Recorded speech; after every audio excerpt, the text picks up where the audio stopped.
Here with Northwestern State cornerbacks coach Perry Carter, who may have, honestly, one of the most impressive, unique stories of anyone on this staff. And not just because he played 4 years in the NFL and 4 years in the CFL, but we'll get to that in a minute. But, Coach, let's just jump right in. When Coach Laird told me this story, I was just absolutely shocked. 2002, you're playing in the CFL. Right. You're injured. Right. And, of course, people think, it's but to hear your story, explain, if you would, exactly what happened, because it's pretty remarkable. Right, yes, sir. Going back to 2002, like you said, I was playing at that time with the Edmonton Eskimos, and they have a big deal over there, which is called a Labor Day Classic. It's a huge rivalry between the Edmonton Eskimos and the Cavalry Stampeders. They may be about 2 hours apart, so, obviously being that close, big-time rivalry, but it's the thing that everybody looks forward to, that Labor Day classic matchup. So there, 2002, they had a couple of the nice receivers there that was all-world, all-West. Alan Pitts, who's an all-time leading guy over there, and I had a guy by the name of Travis Moore, who was doing pretty good in the league as well. Obviously, it was my first year over there in the CFL, so I was kind of having some pretty good games myself and everything, so it was a nice matchup that everyone was looking forward to. I remember early in the game, they tried to throw out route, corner out on me. I was able to, break the pass up and everything. So I talked a little smack. That was just part of the game. That was the way to get me going, have some juice, going that way. And obviously, Travis wasn't getting as many balls, I guess, as he had wanted. All great receivers want the football. All right. So kind of going back into the game, I'm gonna tell you a quick story. Right before that, it had kind of rained before the game. Obviously, it's turf, and I think I wore the wrong bottom shoes for the game. They was really, really sticking. The shoes really stick. But I was like, hey, man, with my ability, it'll be okay.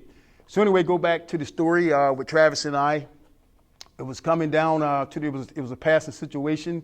They isolated Travis. They put all the receivers to one side. They had Travis on one side. So me as a corner, my film study, with the coach and everything, knowing anytime to isolate, they want to probably take a shot. I just try to isolate the best receiver on the corner. So I knew my mind right now they was going to try to go to Travis. He was their best receiver on the team at the time. And obviously that's what they did. They tried to run a go route to Travis, so I got up in press coverage. I pressed him. I wasn't going to play off of him to give him the room. I said, you know what, I'm going to go press him at the line of scrimmage, take the timing away, and that way it'd be nice, tight coverage. It forced the quarterback, I think it was Dickerson at the time, to make a nice, tight throw. So anyway, they run the go route, all right? So they run the go route, and obviously, sure enough, the ball is in the air. So I look up, the ball is in the air, it's coming to Travis. So I had really great coverage on him. I was able to get in front of him and stack him. Normally, receivers are taught to stack the DB, get on top of the DB. So I was able to get on top of Travis and stack him. And so as the ball was coming in, I was in the front position. And so I reached up as a receiver to catch the ball over my shoulder like that. And, of course, we running full speed because the ball is going down the field. Running full speed, I remember reaching my hands up to catch the ball. And as I reached my hand up to catch the ball, by the time the ball hit my hands, I catch the ball to bring the ball in with the interception. I don't know if Travis was trying to reach over to knock the ball out of my hand to become a defender, but some kind of his hand got caught in my helmet, like under the face mask like that. And so imagine you running full speed. You remember I told you I had the sticky shoes on and you're on turf, and the guy, snatches like that. So everything just stopped all of a sudden from going full speed. So my foot got caught in the turf, and I guess all the momentum kept going forward. So that wasn't good. I knew something was wrong. Something didn't feel right. When something don't feel right, but you just don't know exactly what it is. And normally we had a tradition over there, in the secondary over there. If a guy get an interception, we had this little dance that we do. So all the guys are running over to do the dance. And I remember Hardy, who was our free safety, he's running over. So as he get closer and everything, I see him look, and his eyes just get real wide. He's like, oh no, like doing that. I'm like, man, what's going on? And then he tried to hey, I'm like, oh man, something ain't right. And by this time, I saw the training staff from our sideline, because we was on Calgary sideline. They was running across the field like they was in full sprint, full speed. And then I saw the Calgary people running full speed too, whatever, right? So at that time, I looked down. When I looked down, I saw my leg was in the air, but it was backwards. The foot was on backwards. Like the heels was in the air and the toes was pointing straight toward the ground. So my foot was completely on backwards. I was like, man, that's what's wrong. And then they was telling Hard and all those guys, hey, don't let him look down. They was telling them, don't let me look down, because they said I could go into shock.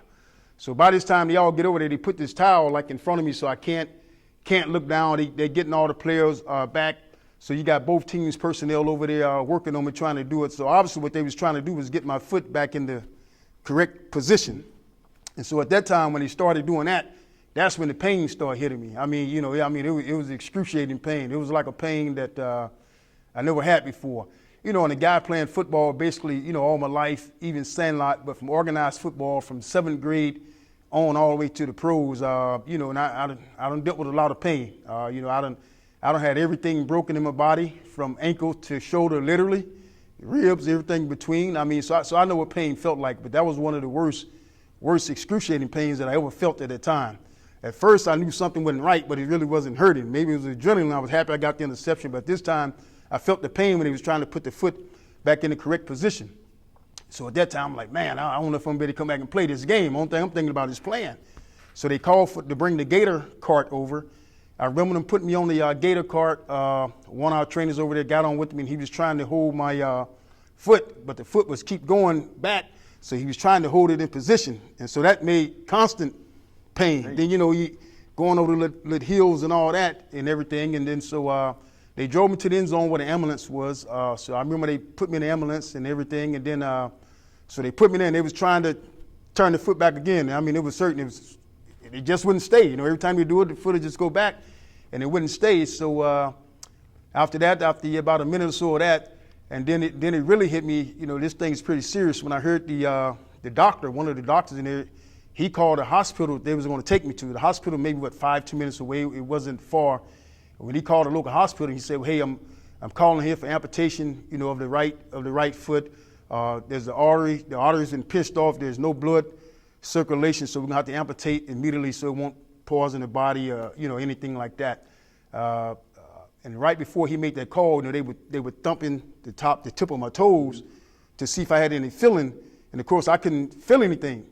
They was like, hey, you feel that? I'm like, no, I just feel the pain in my right. leg. I don't. That's the only pain I feel. So apparently, I guess they was taking stuff and sticking my toes, but I couldn't feel anything. And so that's when he called here for amputation, and that's when it really hit me. I mean, that was not only the pain, but that was a feeling that you wouldn't wish on anyone. To hear that as a young man. I was over there by myself, at that time, because my wife and kids was back in Arizona, and so like, man, this is the game that I love so much. I put so much work into it, and I'm over here way in Canada and about to have my foot amputated. I said, if that happened, I know I'm not going to be able to play again. So that was a real tough deal to be in there at that time. Then by this time, they had put a towel in my mouth, so because the pain was so harsh. They took needles literally probably about that long. I mean, they stuck one in this thigh, this arm, this arm. So I got these big 4 huge, gigantic needles stuck in me. They turned my foot for the pain, then they got me held and strapped down, so I couldn't move and everything. Then they called about amputation. I mean, that was a tough time. It's like everything just got still and went dark. At that time, I'm like, man. And the only thing I could think about was like, how I'm going to tell my wife this, and then like, how can I play this game again that I love so much? And like, how I'm going to play with my kids? So all that was running through my mind. And then as they put the ambulance in reverse, we had to back out to go around. As I heard a knock on the door, the back of the door, like boom, boom, boom on the back of the door or whatever. So they open the door. It's this little short guy. He was Canadian. I can't remember if he was a German doctor or a Canadian doctor. He said, hey, here's a young man in here, he had some fancy name for it. They was like, yeah. He said, yeah, I performed a couple of these surgeries, but I only seen this in hockey players. He said he's seen it in hockey players before. He said now they didn't come back to play, but at least they was able to, have a quality of life. He said, so I've seen this. I've done a couple of surgeries. He said, hey, just let me see what I can, do. So he went in and did something, and then he was like, hey, young man, I'm a thump. And then when he thumped, I felt a sensation when he thumped my toe. I say, hey, I feel something. I feel a sensation. They're like, okay, let's do it again. He did it again, so I felt. He was like, okay, good. So he did something. So they put my foot in that position. They did some kind of wrap stuff. They did all that to keep it in that position while I still had the sensation in my toe. And then from there, we proceeded to go to the hospital. Then once they get me there, they was able to do some stuff or whatever to hold the foot in the correct deal. Obviously, I couldn't travel back with the team. They put me in this van for me to go back surrounded by this team of doctors. So they had my foot propped up the whole time there, and like every 5 minutes they would always check my toes or whatever to see if I can have sensation in my toes and do all that. So we was able to make it back to Edmonton. I had sensation. The next day I had to stay with all these trainers. They had all these trainers and doctors staying with me to make sure. Then that following morning, it was 5 a.m. I was going to have the surgery to keep the foot in the correct position, but also to put a plate up my leg, because not only did I dislocate the ankle and rupture the artery, I also had a spiral break of the leg. So it wasn't just a straight across break in the leg. The break actually started from the ankle and went all the way around, all the way up to the back of my knee, the whole bone like that. So it was a spiral break. So they put a plate in with these screws to kind of, I guess, mend that together. So I went and had that surgery. The surgery was successful. The guy did a great job with that one. But the thing was, I had to go back like 6 or 7 weeks later to have another surgery to get the screws taken out that held the foot in the correct position. So of course, did that. That surgery, went well and everything. And at that point, I was just lucky, that my foot didn't have to get amputated. In my mind, I was just thinking like, hey man, if they got that, I got a chance to play ball. At that time, the chances were looking very slim, that I would, considering my age at that time, and coming back from that kind of injury, and especially playing a skill position as defensive back, as corner. It was a very, rigorous rehab. It was tough. Went through a lot of dark days, depressed, couldn't play, just felt all alone, sitting in a dark room, by yourself. I mean, it was tough. I mean, like I said before, I had a lot of injuries that broke a lot of things, but nothing isolated like that. So that was new for me. I'd never been in that position. And it was a real tough time. A lot of prayer, that type deal. But I tell you, it was about 9 or 10 months later, I went back to Edmonton to have a physical and all that, and was moving around pretty good. I was like, hey man, you looking pretty good, may have a chance or whatever, but nobody knows the work and, hard work, the prayer, all that went into it. So ended up doing that, ended up coming back the next season, but I wasn't the same player. I can tell, looking at myself on tape, I was gimpy. It was still in my head, like I was scared for people to get around it, even though they was telling me, hey man, it's good, you got all them plates and metal in there. But I can just tell I'm in the same player. I was kind of gimping around and all that. And then the following year after that, played with it again. I think I started to get a little more comfortable with it, but I wasn't as agile. I didn't have all my COD, that type deal, change of direction. But it was a hard time. It was a devastating injury. I was just happy I was able to come back for it. Actually, it was so devastating. Fox Sports Net had a show called "You Gotta See This," and they flew to my house in Arizona and did a special on me saying, "Hey man, with that injury, the way it happened, for you to come back and play," and they just thought it was, they thought it was kind of one of a kind story. So they did a special on it and everything. So I thought it was pretty cool that they did a special on it. But I was just blessed to come back, man. How much you've talked about it? You've been beat up, you've been banged up. Right.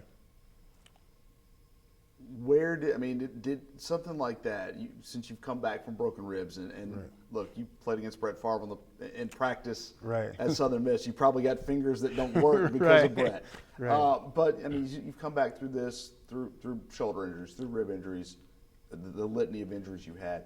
Did this one, or how did this one change your perspective? Because that's, look, 6 weeks of rehab or 6 weeks of, you'll be back to, you may lose a foot. Right. That's pretty remarkable. Right. I tell you what, it put it in perspective. It was a different situation because first time ever been injured to that extent. Like I say, from breaking everything in between ankle to shoulders, ribs, fingers, arms. That's, you can deal with that. But when it comes to something, they was talking about amputation because of the injury. That was both mind blowing, and I always went back to coaches used to always say, and I always think it's just a one-line or something, just a cliche. Coaches say, hey man, you never know, this could be your last play, so play it where you have no regrets, play with your hair on fire, that type deal. So that really at home, like that play could have been literally my last play. Obviously, it was an interception, so which was good. That would have been a good one to go out on, but just knowing, man, this game can be taken from you at any moment, just like that. So always cherish the game, always have passion for the game, never take anything for granted. And from that day on, every chance I got, even hit the practice field, I hit it with full reckless abandon. I mean, I approached practice just like a game. I mean, I just had a new sense of just passion and pride for everything that I did. And, and I was very grateful. Every day I got a chance to go out there and practice. I know a lot of guys don't like practice and all that, but it changed my whole perspective, man, for practice and games-wise. So every rep, it really, really changed me. Well, you mentioned it earlier when you were talking about it. You weren't sure you were ever going to play with your kids again. Right. Yes, sir. That's a tough thing. Your son's a college football player now. Right. Yes. You got to see him week 0. Right. Yes. Maybe get a chance to see him this weekend because it's open week. Right. Yes, sir.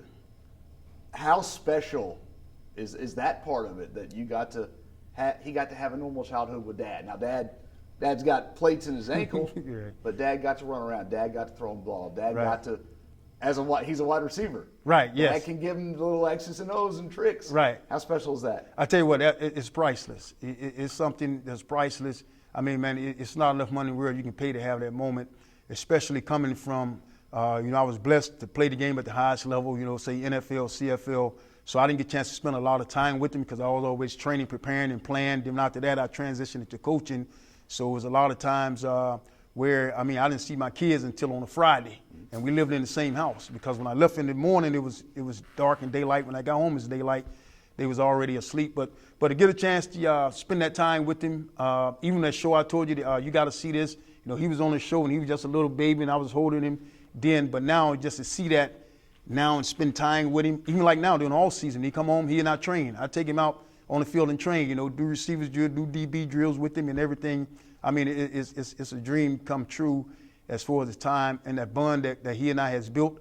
Obviously he has my same name. He's a junior, but those time, man, it's counting. It's priceless. And now, and even to get a chance to go see him play and live out his dream, that's something that's priceless too. But so it really means a lot because I remember laying in the back of the ambulance thinking, hey man, how I'm gonna play with my kids, or whatever. But now to where I can stand on, 10 toes and run around and play with me is very, very special and priceless. Coach Laird talked about sharing this story with the guys. Is it cathartic for you to do that? Does it help kind of heal some of what maybe have been lost?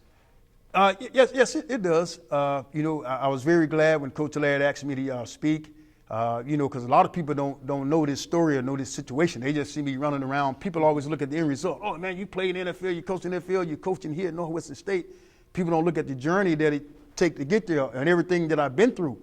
Because this story may help some kid that's in there, in some kind of way. Maybe through injury, maybe a kid may be thinking about giving up because of something else, loss of a loved one or whatever may happen. Any kind of adversity may have struck their lives. So it is. I mean, it's hard talking about a lot of times. I mean, it still give me chills and, and it'll bring a tear to your eye because I know how far I came from. I know all the work that I put into it. And, and growing up, in Progress, Mississippi, small town, and growing up wearing the Forrest Gump braces and, and was told I wasn't going to have a normal childhood because of that and able to live out my dream and land in the back of the ambulance. I mean, it's epiphany. I mean, what it is. But just telling that story, I like telling the story, but at the same time, it always brings back a little piece in you, like, man, but it hits me. It hits me every time I think about it, and especially when I say it out loud. Yes, it is. Let's go back to your reaction because when Coach Laird and I talked about it, my jaw just progressively kept dropping because it's, oh my goodness, to oh my gosh, to stuff you can't say on camera. Right. When you looked out at 115, 120, 130 guys, because you have the team and the coaching staff, right, and you're up there sharing, when you saw their reactions, what was your reaction to that? I tell you what, and they had the same reaction. It's like, man, every eye was here. It wasn't a sound. Like eyes was wide open, mouths open. Like, man, it's like they was all in amazement. Like, wow. But it made me feel good because all those guys was engaged. They was like, man, listening to what, to what I had to say and really took part in my story and wanted to be a part of it and to learn, hey, man, here's a guy that came from here, but he's here. He had this opportunity. Look at the adversity that he had to come through. I mean, to rehab for 9 or 10 months and now back playing again, on a professional level, like, man, that's amazing. I can do the same thing. So it was inspiring. So it made me feel good because I knew I was able to inspire guys. And I would imagine as one of the new coaches here, that's a pretty quick way to bond with guys. Right, yes. So the bond formed pretty quickly. Yes, sir. I think the bond formed pretty quickly. Then even in my position room with the corners, you can tell there's like the bond is even tighter. I think because of that story. But I even got other guys from other positions around to me. Hey, coach, yeah, I mean, just want to talk about things, life. How did you overcome this? So I think this is a very great deal. We'll go back to your son real quick. Perry Carter Sr. in his prime. Does he lock up Perry Carter Jr.? Oh, no question. No question. I gave him everything he got. Now he is fast. Now it'll be a good foot race in my prime and him now, because the one thing he's blessed to be really, really fast. But for as that, I'm locking him up. So I'm putting him on the water cooler. No question. Right.